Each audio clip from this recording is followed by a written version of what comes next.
So what happens when you put Captain Kuznetsov in command of the full gunboat Grozovoi? Let's take a look with Ripper.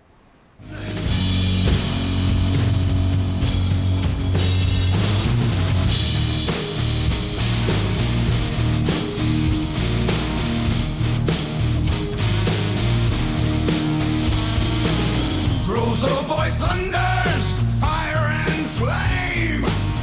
A gunboat feared, they know her name. Steel and smoke, where shades rise, and full guns blazing beneath the sky. Hey team, this is Ripper. You guys doing fantastic today. Get a fun video again with the Grozovoi, and this time we've changed up the build a little bit, being a little bit more of a long-range kind of gun-spamming boat, sacrificing concealment for survivability and reload, and it's going to take, man, this thing is actually super freaking powerful now. Almost kind of borderline like the Khabarovsk and Zorky kind of gameplay, but we'll take a look at it and see how it fits for you and what you can learn from it. But as always, before we begin, like, subscribe, button below. Appreciate all the supporters of the channel. You see value what we're doing here today. Smash those buttons, leave a comment. Thanks for stopping by, and I hope you enjoy the show and get something out of it. All right, so why did I decide to ignore Bravo here? And we're also going to talk about TTPs when we're talking about destroyers. The reason why I abandoned Bravo is obviously nobody's supporting me. There's nobody around me. If I get in a problem or situation, nobody's there to fight. So I might as well go ahead and support my friendly destroyer at Alpha, take the flanks. If you win the flanks, I feel like that's a little bit better shot as well, and I have support over at Alpha. So that's my kind of logical thought process, and you're going to see how it actually plays out. 9 times out of 10, you kind of survive better with just other people around you. All right, here we go. There's the gun reload. Now, if you don't know, Grozovoi recently got a buff, which is about a point, 3 to 5 seconds, point something seconds, I forgot, but it's not crazy. It's just a lot better in the sense of it's got a way better reload. Back in the day, it was above 3 seconds. Now I'm getting down to like gearing reloads of about 2.6 seconds on a chassis that allows me to survive a lot of shots. The speed on this thing is incredible. So I feel like I'm getting kind of like a gearing / daring in a Khabarovsk package here, because look at the firepower that we're dealing out. We start a lot of fire. You're going to see a lot of fires being started in this thing. It already is a great match starter. It has the acceleration, 44 knots. You can see right there. I'm getting up to. I've got great speed. I've got smoke. I've got engine boost. I've got heals. I've got defensive A. I feel like this is the dang destroyer that has literally everything you want in a basic multi-role destroyer.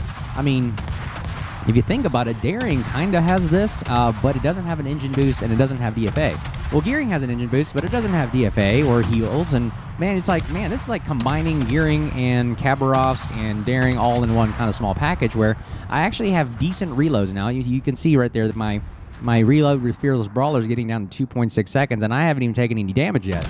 So that's the one thing I really did enjoy about it. I have 12-kilometer torpedoes, which, you know, I'm not going to say these things actually do hurt. So 65 knots, which is standard kind of speed for a Gearing or, you know, Daring torpedo, but it goes out to 12 and it does decent damage. But the reload time is long, so you're not really primarily building this thing for the torpedoes, but it's good that they go out to 12. I always said if the Daring could have 12-kilometer torpedoes, wow, would it be an amazing, amazing destroyer, even like more lethal than it already is. But man, with this Grozovoi, man, I feel like this thing is a powerhouse. It's so deadly and strong, and Prince Van Orage is firing at me. Look at that. Look at that slim profile. It's got great maneuverability, good turning radius, front gun turret. Just the front gun turret's fine now. With this good reload, I feel very comfortable in it, and I don't have to expose too much. You notice I'm just weaving left and right, and that's mitigating a lot of damage right there. The Prince Van Orange is trying to fire and wasting his shots on me rather than firing at my friendlies. And look where all my friendlies are at, with me behind me at Alpha. And I feel pretty invulnerable right here at this point. With the amount of support I have, holy crap, nobody can touch me. I'm like literally just leading from the front, leading the charge, and everybody else is supporting in tow. So right now the object is to take the flank and just keep on pressing here and see. Charlie flank I thought had it, but that's all right. But we'll give him the benefit. Ooh, look at that Republic blast him out of oblivion, where all that ordnance was launched at us right there. The Prince was firing at us, dropping airstrikes on us. We are absorbing 449,000 potential damage. And look, here we go. We are now, and these guns are very, very good, by the way, for shooting destroyers. Look at this.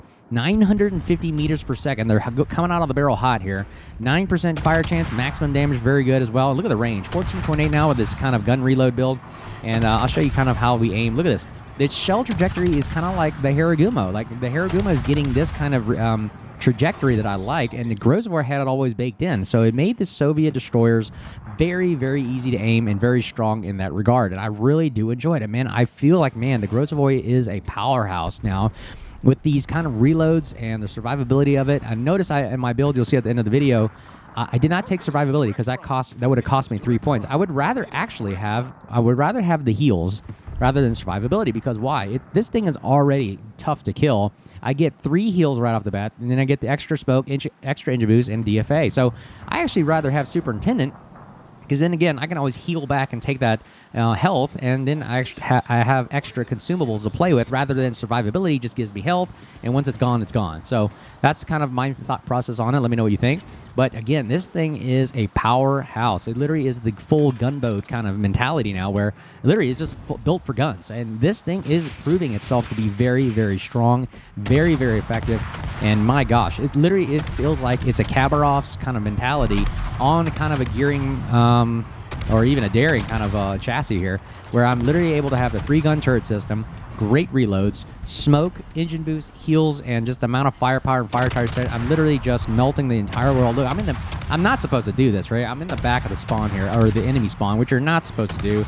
But you know what? I was like, all right, my team is kind of like mopping the floor of everybody at the Bravo and Charlie. I might as well just, take the fight to the enemy and just blast people from this range right here. And you're going to see I'm able to do a significant amount of damage with 14.8 kilometer range. I can reach out and really touch somebody right here. So I'm waiting for Lion to fire at me. He's a turret 9. 9-gun turret system, not afraid. Look at that. He's missing shots left and right. It proves to be very difficult. Ooh, if only these torpedoes had more range, that would have been a nice shot right there. I'm telling you, 12 kilometers, not bad at all. I really, really do like the range on it. It gives you that second option, if you do need to use that as a viable weapon system. And we're just using the guns. Look, now I'm throttled. You can watch how I just play around with this guy. And he's firing single turrets at a time, which is tough. There's the fire right there. Look at the alpha damage, too. Just, very, very heavy alpha damage.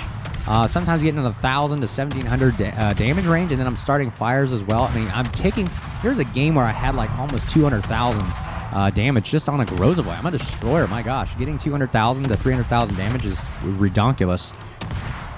And you can notice I'm just playing around with this guy. And I feel at these ranges, even 10-kilometer range is comfortable. Even 12 kilometers I'm firing the guns, very, very comfortable.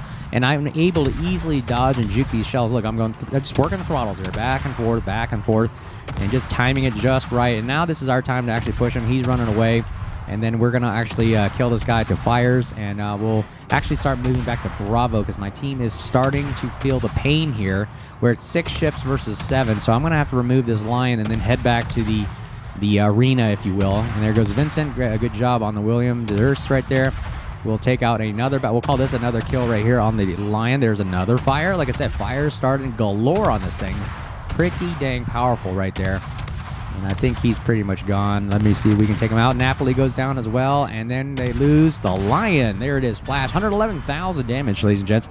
And now we're going to push down to the center. Shimakaze likes to take a shot at us, and now we're going to actually return the favor. We're going to actually hold and watch. We're going to head to Charlie, but also take out the threat at Bravo. So doing 2 things at once here. We're going to try to cap, we're going to spot, and also engage the main and help our team blast this guy to oblivion. He's got some kind of gimmicks that allows him to survive a lot, but don't worry. Grozovoi is here to take the pain. Look at that, torpedoes. We'll reach out to him, no problem. We're not afraid there. In a daring, I would not have reached him from this distance with those torpedoes. That's why I do like these 12-kilometer torpedoes. Very, very nice. I feel like honestly, I feel like the Grozovoi is a very well-rounded, balanced destroyer for any kind of role you want to play. Gunboat, torpedo, stealth, you want to go cap, you do all types of things in the Grozovoi. I find that it's very, very strong in that regard. And it plays a multi-role, I would say, fighter kind of mentality very, very well. And I've been really shocked that I haven't played Grozovoi that much, and I was surprised not to see many people play it either. I'm like, why not? This thing is super powerful, especially with the buff to the reloads. It's like, dang, look at this, the power they can do. Oh man, look at these torpedoes. If this Shimakaze gets right into it, oh man, this might be a good one right here. Tashkin over there behind. We can start firing on him and take on. Will a torpedo hit the Shimakaze? Come on, Shimakaze. No. Oh man, I love killing Shimakazes, man. I really hate that destroyer, but it's fun to sink and kill him. All right, there we go. Puerto Rico, if he could radar this Shimakaze, it would really help us out a lot. Somebody asked me why am I not a torpedo kind of stealth guy. I mean, I find that it's okay. It's just boring to me. I like gearing. I mean, gearing torpedoes go out to 16.5 kilometers. I'm just not a torpedo guy. It just seems kind of boring. You launch the torpedoes and you kind of hope that it hits something. That's it. But with the guns, they're more consistent. I can put accuracy on them. I can guarantee a kill, and I'm making sure that I'm helping my team out the most, and I'm more effective. You know, I'm shooting a Shimakaze here rather than with trying to torp a Shimakaze. It's a lot difficult, right? A lot more difficult. But look at that. There it is. That seals the deal right there at Bravo, and boom, he goes down. And Tashkin goes down, and there's nobody left. Just the Zal. But that is how you win the game right there, and I'll speed it up. Yeah, we go around. We cap, we spot, and do all types of things. We survive. Grozovoi is super powerful in this kind of configuration. 136,000 damage, 2 kills, a lot of fires right there. And look at the team, top of the team right there. We did the bulk of the work. 774,000 damage. My gosh, that's how much firepower is dealt to us right there, just in the western flank right there alone. But let's take one more look at the video of a kind of a full gun build kind of mentality and see how it goes.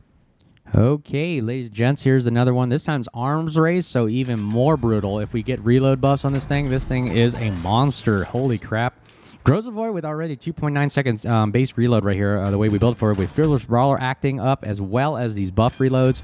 Holy crap, are these going to be super dang powerful. Now, the only difference with this build right here in the background, which you can still use, I didn't take the Superintendent, and I did not take Survivability. As you can see, the health here is at 2195. It can actually get up higher into the 24,000 range. But what I did take was Concealment, which in the last video I did not take. So this is kind of two kind of standard builds here where you can either do the Concealment route or you can go more just full up gunboat, long range kind of mentality. So again, that's the key difference right here. I still got everything else going for it. It just has the Concealment rather than, say, Survivability or Superintendent. You kind of play. But again, the gameplay is similar where it's just non-stop firing. I just have one less consumables. And let's see if we can survive here. Look, long range and shooting at the gearing right here. Very, very good. And do we get him? Oh, we hold our shots. I sacrificed my concealment here just to see if I can nail this guy. Let's see if we can get the kill on the gearing. And, oh, shell's almost reached. Good job on the Austin there. And okay, now watch the AP on this thing too. The AP is actually powerful. Look at the AP and the 2,600 damage, 950 meters per second. It is very, very easy to aim at these ranges. Look at this. Watch what it does to it. 1,700 damage right there. 2,500 and another 858. Holy mackerel. These things are... Dude, I killed an Elbing alone just with these AP shells alone, and it is very, very strong. Nothing to gawk at. You really got to think about the AP on this thing is very, very powerful for a destroyer, that is. On the Soviets, I've always said, have the strong AP and strong guns and that great, and then the rail guns. So very, very damaging. Holy crap. Look at that. Vampire doing his work at the center spot right here. He's doing a bulk of the work for us. He's getting all these cap points, and there goes 2 Napolis right off the bat. Oh, I'm sorry, that was only 1 Napoli. We took out the gearing, got the Napoli. There's another Napoli I think we kill later on over here. And then the Barbiano is on the eastern flank. I'm not going to mess with the Barbiano. You guys have seen my videos on it. It is literally the machine gun, meme machine gun. We don't want to deal with that. So let's see what we can do here. All right, let's take out the other Napoli. That's what I was talking about. Here comes the Napoli right here. And just again, the fire chance starting ability is amazing on the Grozovoi. There's Fearless Brawler. Look at that fire starting already. You're going to see a lot of fires going on right now. HE shells right here. Look at the reload. 2.3 second base reload now of just nonstop. And Adrenaline Rush has not kicked in yet, okay? So this thing can literally get down to the 2-second round. And you can see, oh my gosh, I feel like I'm in a Smolensk now. Holy crap. Look at that amount of firepower. There's another fire right there. 3 fires already started in the first 4 minutes of the game. And literally, you can just burn down the entire world with this thing. Let's see if we can get this Napoli out of the game. I mean, getting him out would help us out a lot. And here comes the AP again. I'll just put the AP in the broadside of a Napoli. Holy crap, look at this. Ouch, 2,400 damage. Can you sustain 2,400 damage every 2 seconds? Holy mackerel, look at that. And do we get the kill? Oh, 1 more shell. Come on, baby, get this kill. Oh, back turret almost got him. And Vampire doing his work again. Notice that the damage we take, man, look at the heals will bring back a majority of the ships. So freaking powerful and survivable as well. I'm telling you. Having even just 2 health, I mean, I feel like I'm invincible. And I haven't even taken Superintendent yet. Imagine if this thing was up to 24,000 HP.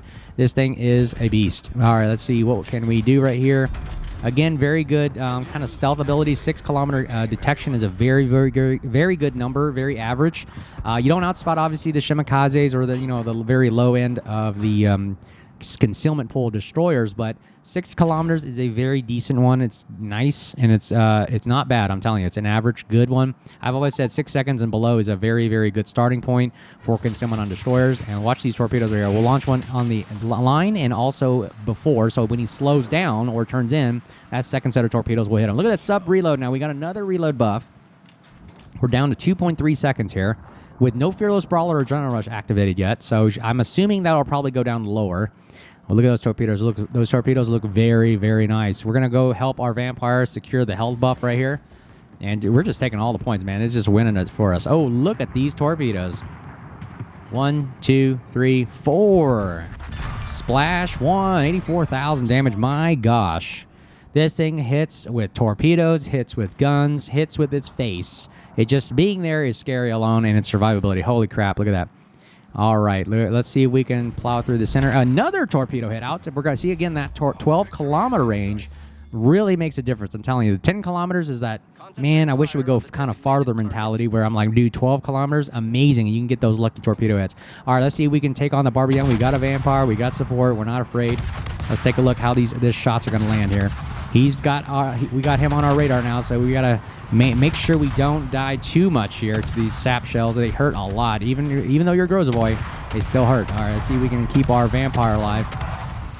Unfortunately, no, he just kind of... That's the problem with the Barbiano. It has so many guns and a high rate of fire that it can blind fire it like a machine gun, spray and pray, and just get those kind of lucky hits like that. And he goes down. There he goes. Thank goodness Barbiano's out of the game. All right, look at the reload on this. 2.2 second reload. This is what it looks like. This is what 2.2 second reloads look like on a Grozovoi here, and we're just going to literally burn the world down. And Burgonia is baked in 32 mil all over the place, those French battleships, and it's just going to be too easy. Anywhere we hit really on near the superstructure area will be just nice and easy and start a fire on. Even though we can't pin 32 mil, it feels like I'm hitting all the nice areas and starting tons of fires. All right, looks like he's running away. We won't deal with him. Let's see, who else can we play? Oh, the game's over. Dang. Like I said, just non-stop firing action. That was like 2.2 second reload, 116,000 damage. And you could just literally mop the floor with anything in the area. Let's see how we did. Yep, top of the team with the Vampire. Good job on that point. And yeah, we were just lighting everybody up on fire. Really incredible match. So the Grozovoi, very, very strong with the long-range gun build, and I think it is so powerful, especially the new buff that's going on. But build at the end of the video for what I did there and then the previous match. And man, if you put Kuznetsov on there, man, it is almost difficult to kill with that extra gimmick of coming back to life. But as always, hope you enjoyed the video. Stay safe, and if you see me out there, make sure you say hello, and we'll talk to you soon next time. Cheers. Grozovoi.